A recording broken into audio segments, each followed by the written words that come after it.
The title of the third episode of the Buccaneers' second season, Get Her Out, leaves room for a variety of interpretations. Maybe it alludes to Nan's, Kristine Froseth, wish to flee England and pursue her real love in Italy, or maybe it alludes to Theo's, Guy Remmers, choice to expel her from Tintagel after learning of her one passionate night with Guy, Matthew Broome. Or perhaps the title has nothing to do with Nan at all. Perhaps the story revolves around the Duke of Tintagel expelling his own mother from his house, attempting to dissuade Lizzy, Aubri Ibrag, from marrying Hector, Jacob Ifan, or perhaps a specific attractive older man courting the. Amelia Bullmore's character, Dowager Duchess, leaves her rigid existence as an aristocrat. Another hypothesis is that the her in the title of the episode is the truth, that elusive thing that emerges from her well to embarrass our people. There is a lot going on in Get Her Out, and the only appropriate positive takeaway is that we are looking for a mature romance. It's not that, from a narrative standpoint, the rest of the plot is poor.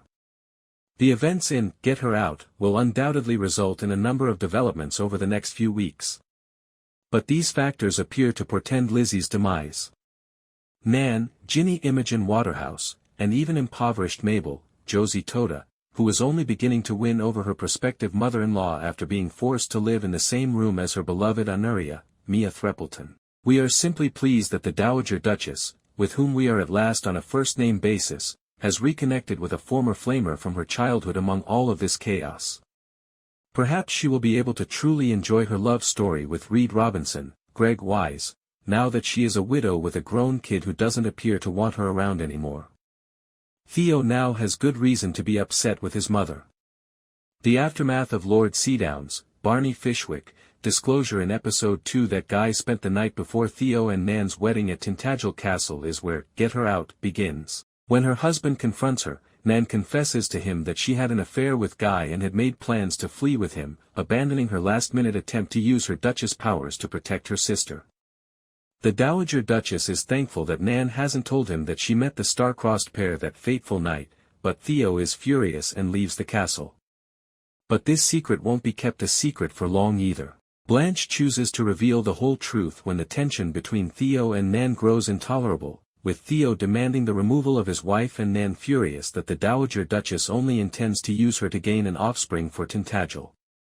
In order to get Theo to expel her from Tintagel, she admits that she was the one who essentially blackmailed Nan into marrying her son.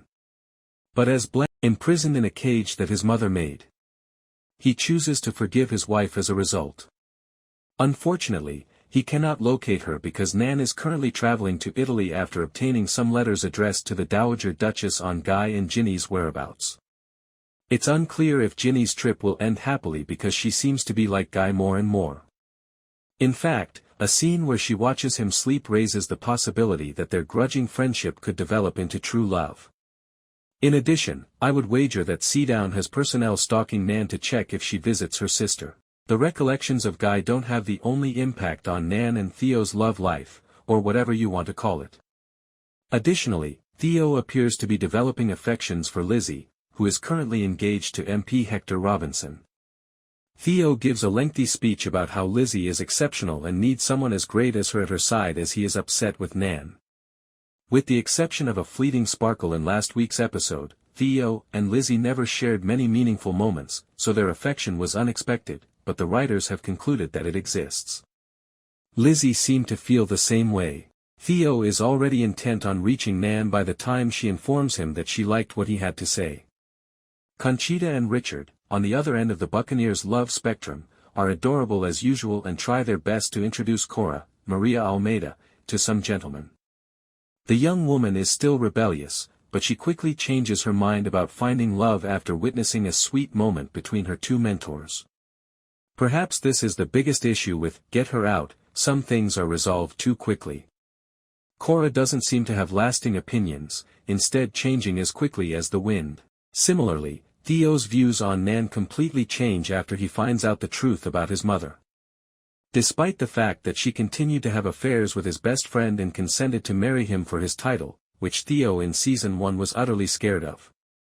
Nevertheless, Get Her Out moves the plot along in a manner that the two earlier episodes were still finding difficult, which helps to make up for this narrative vacillation. Even Mabel has her share of problems because her mother is keen on finding her a spouse and correcting her ways after being invited to England.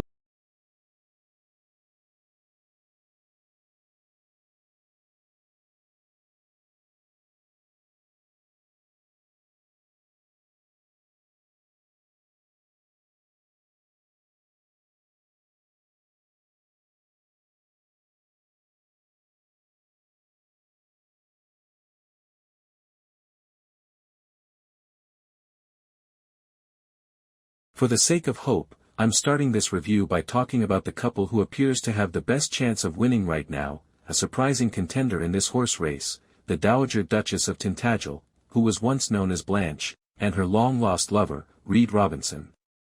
The term long-lost suggests that this man simply strayed into the ocean or something, however that isn't the case. Many decades ago, Blanche, the Dowager Duchess, favored the Duke of Tintagel and all the perks that accompanied the title over Reed.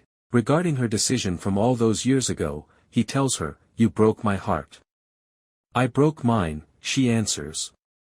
The young people are free to ship whoever the devil they want on.